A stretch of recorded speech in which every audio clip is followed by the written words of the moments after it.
Well, today is the 30th of September, Wednesday. Just landed in the Edinburgh airport from Dublin. And before Dublin, we were in San Francisco, where I met with two of my mentees, one of which just completed his first acquisition, and another that is we're reviewing the various opportunities we have for our first acquisition. One is in the medical billing business, and one is in the what I call the healthy food. And then we went on to Dublin, where last night we had dinner with mentees that are also in the medical area, nursing homes. And so it was interesting to compare the three. Welcome to the Reflections and Confessions of the $50 Billion Man. I've been on the road with Sally for about 5 weeks. Left about 12, 13 days after my birthday. And we've been in the United States for just about all that time. And now we're back to Scotland for the next 24 days till the seminar starts on the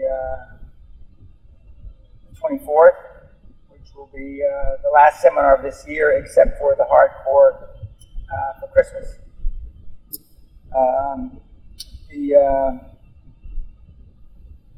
So for the next 3 weeks, I will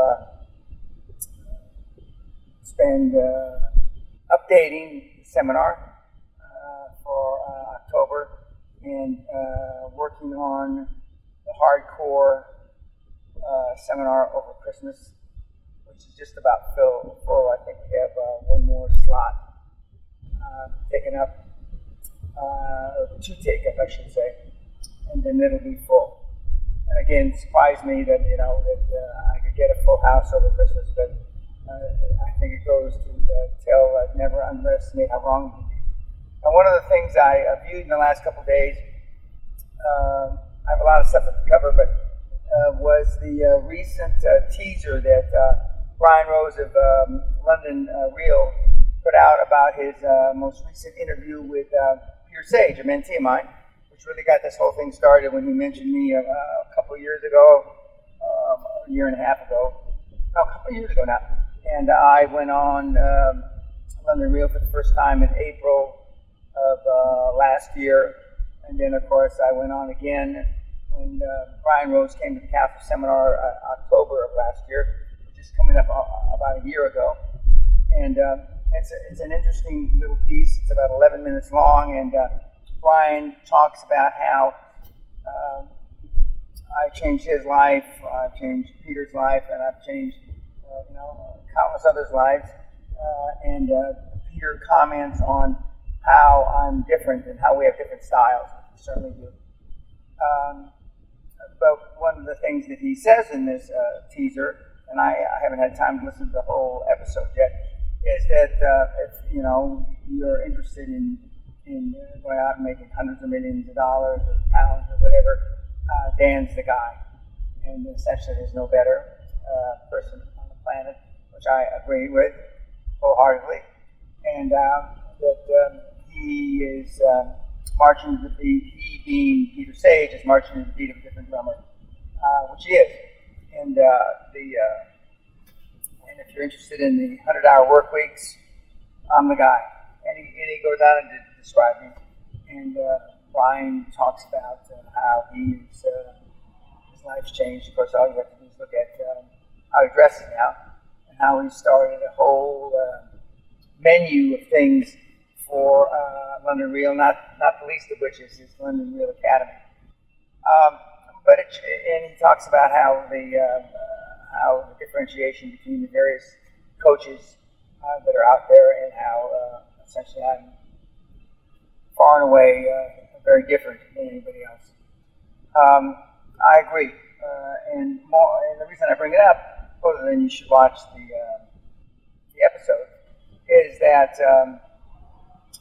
many of you that listen to this, you comment on, thanks Stan for giving back, thanks Stan for allowing your materials to come to us for free, and thanks Stan for this, and thanks Stan for that, and I say, with no reservations or qualifications, while I'm appreciative of those compliments, all this Mother Teresa shit is a load of shit. And both Peter and Brian say it very accurately. Dan is doing this because he wants to be the best high-performance coach mentor that there ever was, that ever lived. And I say to you, me giving all this stuff to you and me being as good as I am is a manifestation of that selfish act. And I find it the best way to get my message across, to give all the shit away free, except for the Castle Seminar. And for those that want to have my hands laid on you like Jesus or something, or Moses or Muhammad or whoever, then you come to the castle and you pay the price by paying, I don't think such a lot of money, but a lot of you think it's a significant amount of money. And then when you count the travel and all the other stuff to get there, it's a healthy chunk of change for almost everybody. But, I don't know any different other than, I tell you that purely intellectually is easy. You take an exam and virtually every dipshit listens to this to pass it. But it's a motherfucker emotionally. And it's like the two kids that I had dinner with, Sally and I had dinner with last night in Dublin. And they were talking about some of the emotional things, the pay price to action, the sacrifices they've had to make. And whereas I don't even think they're sacrifices because I've been living my life this way forever. And my children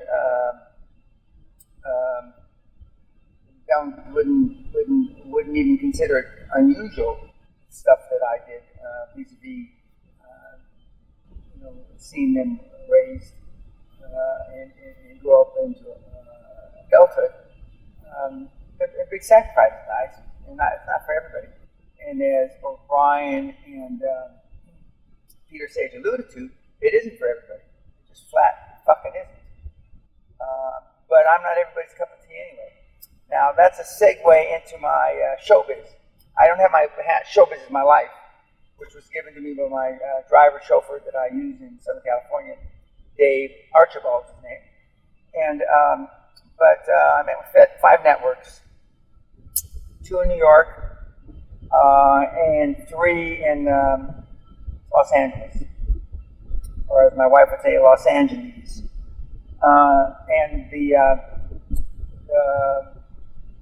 2 of the networks wanted to have my babies. They loved me. 2 of the networks didn't like me. And 1 of the networks, I don't know, either way. And it was pretty obvious for the 2 networks that my judgment didn't like me. It came across pretty clearly that they weren't in awe of me.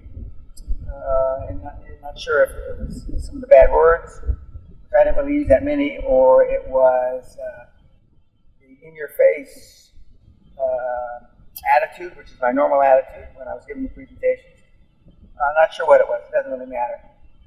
The 2 that liked me very much, 1 in New York and 1 in Los Angeles, I gave pretty much the same presentation, although, in fact, in some ways I was even more aggressive. Now, the format that each one of the networks picked is different. So I guess ostensibly I could have 2 different shows, but I'll be happy with 1. And quite frankly, I don't have the time for more than 1. I don't really have time for 1. but I'll make time for one. But one of the shows would be castle-centric, and have some sort of format where I take 6 or 8 people through the seminar, an abbreviated seminar. The other theme is where I take one of the many tools that I have or other high-performance people have vis-a-vis businesses and how we apply these tools on one-on-one. So each show would be just one guy or one gal in their business. And right now they're working on a new abbreviation and a format for each one to see if the networks want to go to the next level. So we'll see. Time will tell. And nobody in Hollywood or New York City, for that matter, are in any great hurry to do anything. And it's, for the most part, we're dealing with kids that are at the very most, their late 30s. So we'll see. But that, every week that goes by, it becomes increasingly apparent 2 things. Number one, what you guys that are listening to this know, I'm not everybody's cup of tea. And number 2, that there still is an audience, we think, that will want this. Albeit, as Peter Sage and Brian Rose said, it's a smaller audience. Whereas their audience, which is pretty obvious, is much larger because they want to have some sort of balance in their lives and not work 100 hours a week. So they're also not talking about making a lot of money. So in my way of thinking, or in my judgment, that's, and as I've said this before, that can be very much lead to a cop-out, depending on how you structure your life.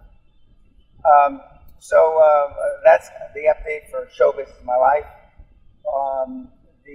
While I was in Los Angeles, I took Sally to Disneyland,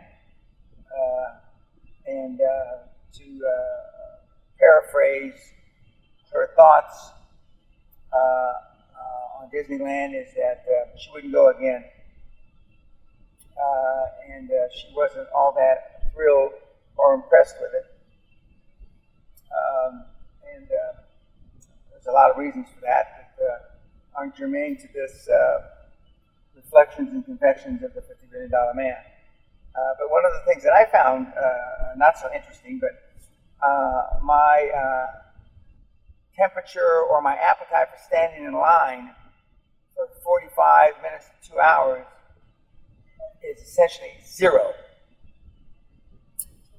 And we went to, we were there with my oldest son as well. And I stood in line for 2 rides, and they were little rides. They weren't the big death-defying type rides. And after that, I said that,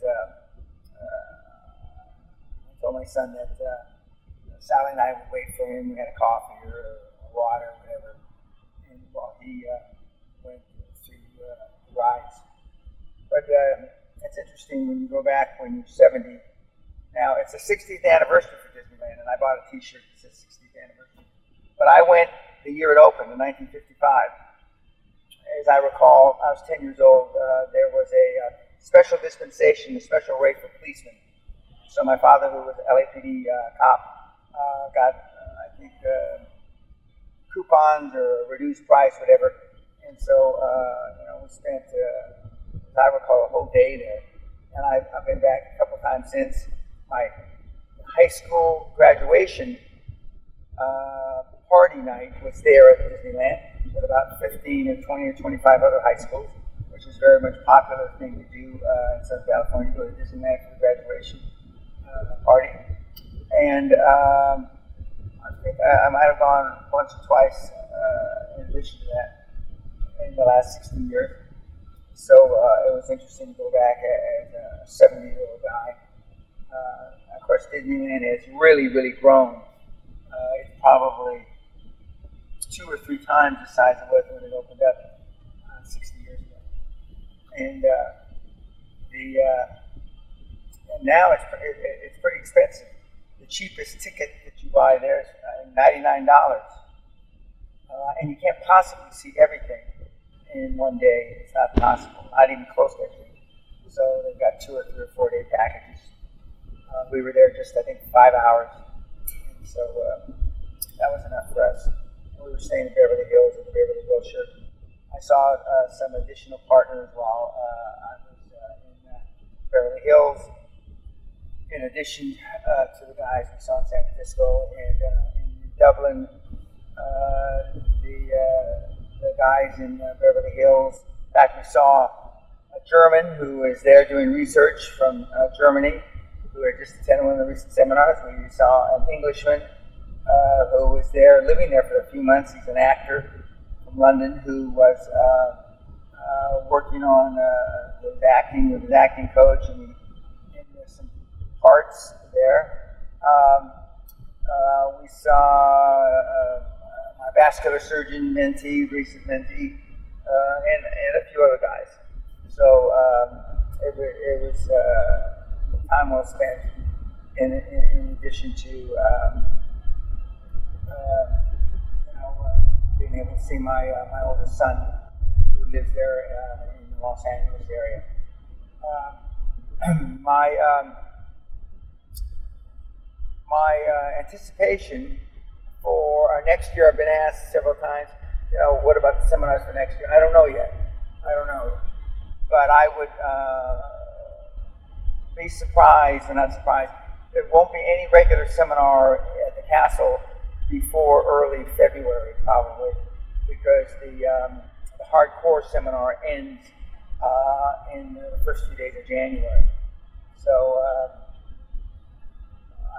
it's not likely there'll be a seminar before early February. So I don't know. I don't really know. There's no guarantee that I'll give any, and there's certainly no guarantee I'll give 5 again like I'm doing this year. And the hardcore, that'll be 6. So I don't know. But if I'm healthy, and I am now, I'm sure that I will, but I just don't know the dates. So you'll have to look at my website and keep track, keep vigil, so to speak, and you'll know then.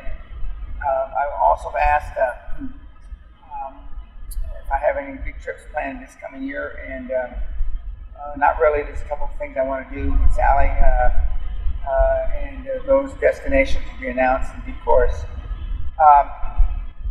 The contest we've already announced, Ask the $50 Million Man, will end this month, and the winner of the contest will be announced, and that winner will be attending the October seminar. But it's envisaged that I will have a new type podcast coming out in the new year that will not be Ask the $50 Billion Man, and it will not be the current reflections and confessions of the $50 Billion Man. It will be something different. The conundrum with the Ask the $50 Billion Man, now that we've run it over a year, is that all you guys, not all, this is a Trump exaggeration, Donald Trump exaggeration, that you ask pretty much the same fucking questions, week in and week out. I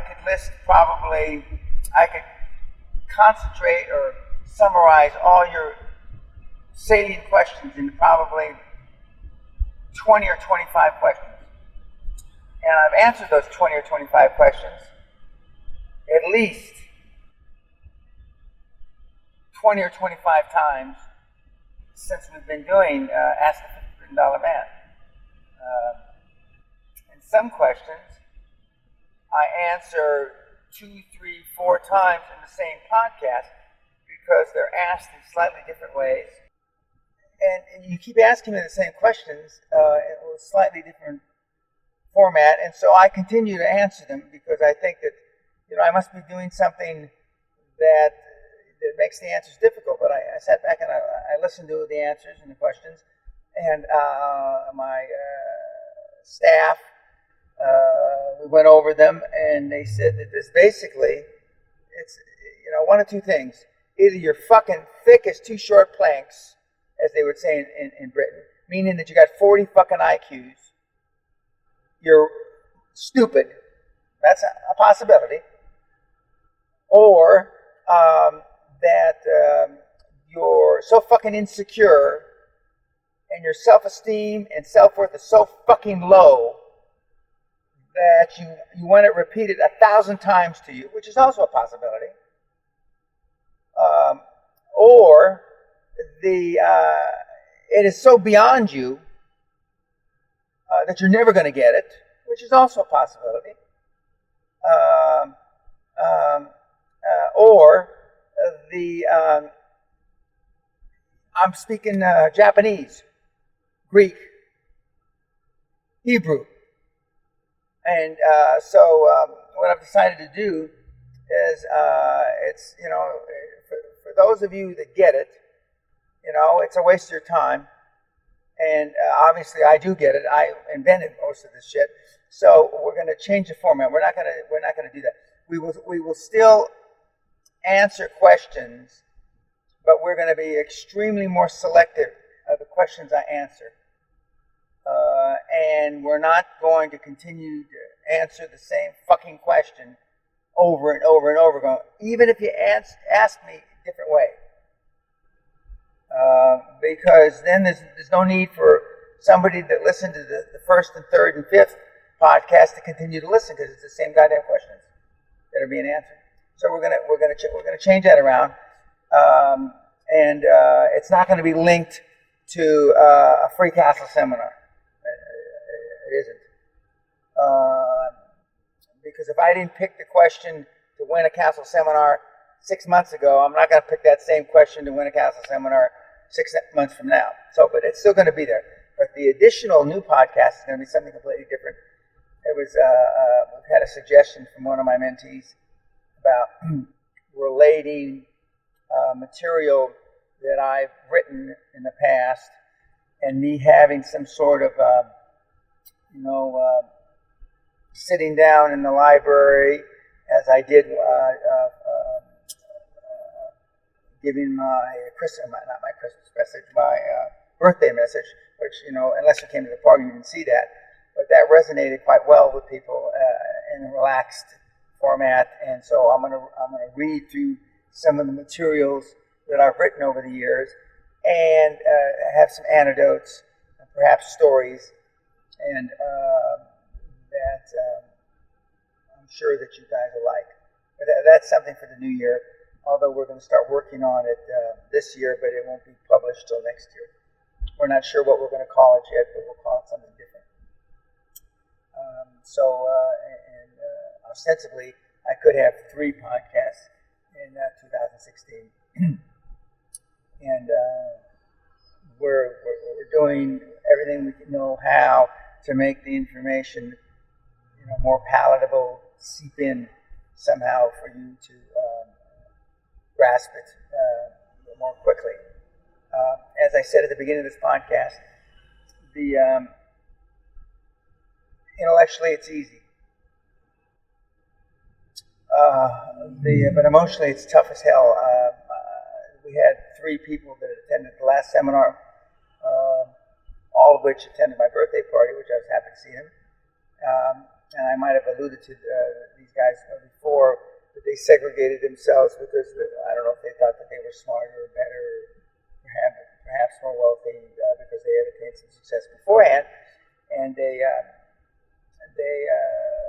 individually told me that if we, and seeing the success that a couple of the young kids had so quickly that they saw through the live feeds that we had, if we don't do this, Dan, you have permission to come and blow our brains out. I mean, because this is simple. It's putting fucking butter on carbohydrate bread. The butter is supposed to be good for you, as of according to Dave Asprey, which I tend to believe, but obviously the carbohydrates aren't. So we're going to try to make the material more understandable to you. On this last trip, I visited Dave Asprey's Bulletproof cafe, his first cafe on the border of Santa Monica and Venice. And I went to it and had a couple of Bulletproof coffees. It's $5.75 for Bulletproof coffee, which is, I believe, significantly more than a Starbucks coffee. And it's in a hippie area, a lot of earrings and tattoos.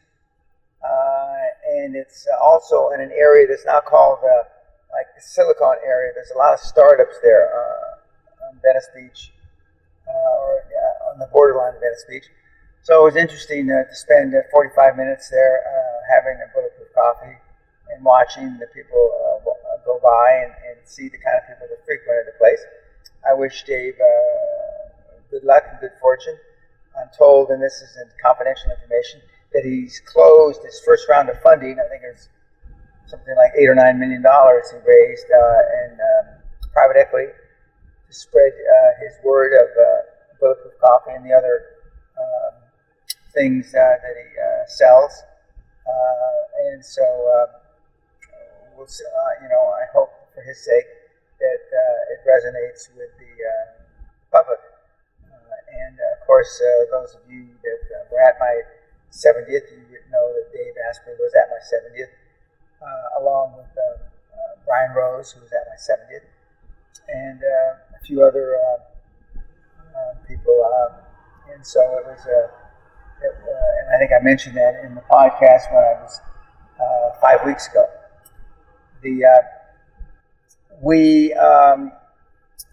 Some of you have asked, both in the $50 million man questions, what I think of this volatility in the stock market, and I don't really comment on that. I'm not, I follow the market a lot closer than probably some of you. I don't have any money invested in the market, so in that regard, I don't really care. The reason I watch Bloomberg and CNN and BBC and these other outlets is to stay abreast of what's going on, generally speaking, in the various economies. And in that regard, it was pretty obvious that we would have a correction. And just as to me, it was pretty obvious that we would have a correction in the oil price. When I said something about it about a year ago, I said the oil price was going to be roughly in half, or about $40, and it has, and it's still at about $45. So we'll have to see. I have no real comments any other than I've already mentioned. And this last trip, since I've been gone, the Pope was in America, and I was raised a Catholic. I was young, pretty devout Catholic, and it was interesting. And as I commented on my tweets, I mean, it brought tears to my eyes on 2 or 3 occasions when I saw him preaching in Mass in Square Garden and addressing the United States Congress, Joint Congress, and addressing the various austere or august bodies that he did. And I think all in all, again, not trying to be too religious, I think that he's good for the world, and I hope that he lives a long time. Although I could see he's getting tired towards the end of his trip. Now, I thought I've had a few comments from you guys, you real techie guys, say, Dan, it's your legacy, these podcasts. Please make the sound better in your $50 billion man. Well, we've tried 3 or 4 different kinds of ways to tape this in the car. It's never going to be perfect because of the outside noise of the car, and the Rolls Phantom extended wheelbase was not designed to have high-tech recording equipment, tape these kind of things. And this is as good as it's going to get. And the mic that I used to wear isn't any better than anything else. So we use the mics that are on the cameras and this mic that I have here next to me, and that's it. And if there's a little bit of distortion, so be it. Those of you that are tech freaks, that's the reason you don't have any fucking money, because everything's got to be perfect before it goes out. As the founder of Twitter and a few other people have said, when you're working on projects, let's say to put them online, they should embarrass you when you first put them out. Because if you wait till they're perfect, it takes too long. So this is as good as it's going to get. We filter, and we go back when we're editing the stuff, we filter as much of the stuff out as we can. But this equipment is not made to be, or this car, I should say, is not made to have, it's not a recording studio, I'll put it another way, it's not a recording studio. So if you don't like it, guys, sorry, don't listen to it. Or as I used to say before I became a kinder, gentler man at 70, I used to say, go fuck yourself. So, but I don't say that anymore because I'm kinder, gentler. Some people say that I'm going to be even more kinder and gentler because my youngest son and his wife are going to have a baby in January. And we already know, part of my birthday gifts is they gave me as a coffee mug with like a sonogram, a picture of a sonogram of my granddaughter to be in it. And they say that I'll soften up because of that.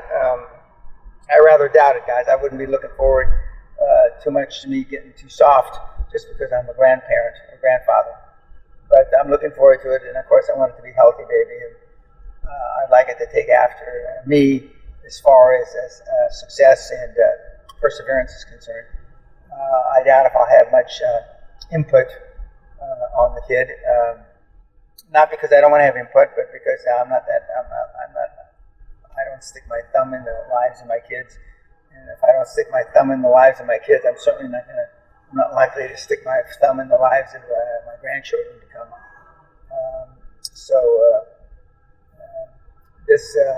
This baby will be the first Pena born, I believe, since my daughter was born.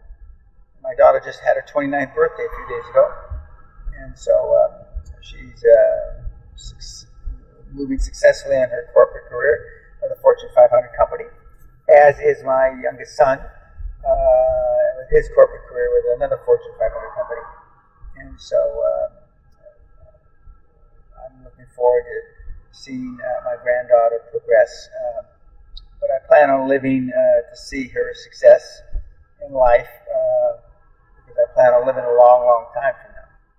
It was interesting. I posted my blood results, or kind of a summary of the major panel of my blood results, although there's a lot more blood results than that.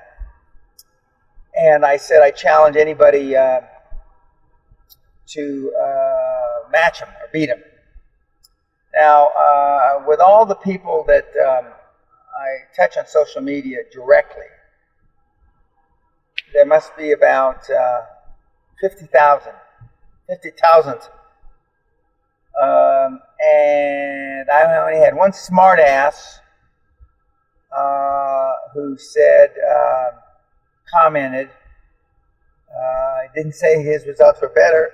I had one guy comment that his results were comparable. He didn't say how they were comparable, except for the LDL, which his were worse. And I had one comment, one of my old friends, who's my age, comment and post his, but his cholesterol was 212. I think mine was 160 something. And my triglycerides were about, I think, 50, in the 50s. And so out of the 50,000, now I'm sure you guys are busy. You didn't have time to go tell me to go fuck myself because your blood results are so much better than mine. But you would have thought I would have gotten more than 3 coming coming from Ireland, I'm a tree, the land of 30 tree, 3 out of 50,000. So I can only assume, and I realize assumption is making an ass of you and me, that most of you guys' blood results are shite and nowhere comparable to mine.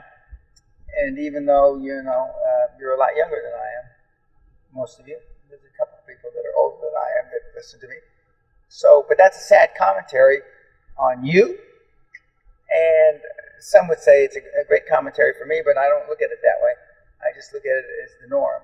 So, but when you think about it, for those of you that are 25, 30, 35, 40, 45, 50, if your blood results aren't as good or as mine, you're not taking care of yourself physically, healthy, health-wise. Forget mentally. All those mental stress does affect, a number of cortisol and stuff like that. But I would tell you we're getting ready to end the year now, is to look forward to setting new goals for yourself vis-a-vis your personal health. One of my goals for the next 3 weeks before the seminar is I want to lose 5 to 7 pounds, which I've gained on this trip that we've been with my birthday and this trip that we've been on for the past 5 weeks on the road. One of my astute young business partners said in San Francisco when we're having dinner, you've been on the road 5 weeks. God, I find it really hard when I'm on the road 2-3 days to maintain my weight. He's a rocket scientist, genius, I guess. And it is hard. It's much harder to maintain your weight when you're traveling because it's harder to dictate what food you can eat. Although I know some of you are very strict, but it's much tougher to be strict when you're on the road. Sally's my conscience because she has more willpower vis-a-vis what we eat than I do. So if you put it in front of me, whether it's bad or it's good, I'm likely to eat it. It was interesting last night at dinner. The 2 Irish kids that we had dinner with cleaned their plate. You could hardly have to put it in the dishwasher. Now, I don't know if they come from the famine family of Ireland back in the potato famine of 100 plus years ago, but they certainly ate all their food, which is good to see. Right now, I'm going back to the United States. It's planned. I should be back in the United States in November. I'm going to be going through Asia, back for business interests in Manila for a while, and then the United States. And so I'll be seeing some of you on that trip. I look forward to it. And I'm very much, I don't know if excited is the right word, about the new hardcore seminar that's coming up. It's really going to be interesting, real different. And that's why we're only allowing QLA alumni to come, because you will have had to have had the basics, and we're not going to teach all the basics about QLA. We're just going to talk about deals and how you differentiate a good deal from a bad deal. And we're going to be analyzing deals, not dissimilar to what they do in the B school, except what they do in 2 years in the business schools, we're going to do in 10 days, which is about right. That's about the right ratio. And Sally has some really neat stuff planned for Christmas, New Year's, Hogmanay, as they say, in Scotland, and it'll be something to remember, and it'll be a lot of fun. It'll be a lot of fun.